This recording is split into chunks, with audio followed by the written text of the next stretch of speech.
এনার বয়স 65 বছর। ইনি বাঁ দিকের শোল্ডার জয়েন্টের ব্যথায় ভুগছিলেন, যেটা ফ্রোজেন শোল্ডারে আমাদের এখানে হোমিওপ্যাথি চিকিৎসার জন্য এসেছিলেন। তো সেই চিকিৎসায় কিছুদিন মাত্র ওষুধ খেয়ে উনি কেমন আছেন আমরা শুনে নেব। তার আগে কি কি সমস্যা ছিল বলুন, আপনার কি কি সমস্যা ছিল? প্রথমত আমি রাত্রিতে বাথরুম যাওয়ার সময় পড়ে যাওয়ার পর নাক দিয়ে রক্ত ওঠে, কিন্তু তারপরে আস্তে আস্তে সুস্থ হয়ে যায়। হাতেও কোনো অসুবিধা ছিল না। 2 দিন পর আস্তে আস্তে হাতটা পুরোপুরি অবশ হয়ে যায়।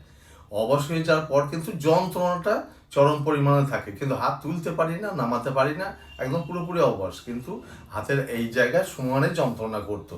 তারপর আমি ওখানে 1 মাস 19 দিন ওষুধ খেলাম হোমিওপ্যাথি, কিন্তু আমার এতটুকুও কমে নেই। তারপর এখানে আসার পর ওষুধ খেতে লেগে থেকে মাসখানিকের মধ্যে আমার কমতে শুরু করে। ওটা 3 মাস মতন ওষুধ খেয়ে পুরোপুরি আমি সুস্থ হয়ে যাই। আজ প্রায় 1.5 বছর হলো পুরোপুরি সুস্থ আছি। এখন আর কোনো ওষুধ খেতে হয় না এর জন্য, তাই তো? ওর জন্য কোনো ওষুধ খেতে হয় না। আপনার বাড়ি কাটোয়ায়? কাটোয়ায় বাড়ি আমার। আচ্ছা আচ্ছা, ঠিক আছে ঠিক আছে ঠিক আছে, থ্যাংক ইউ।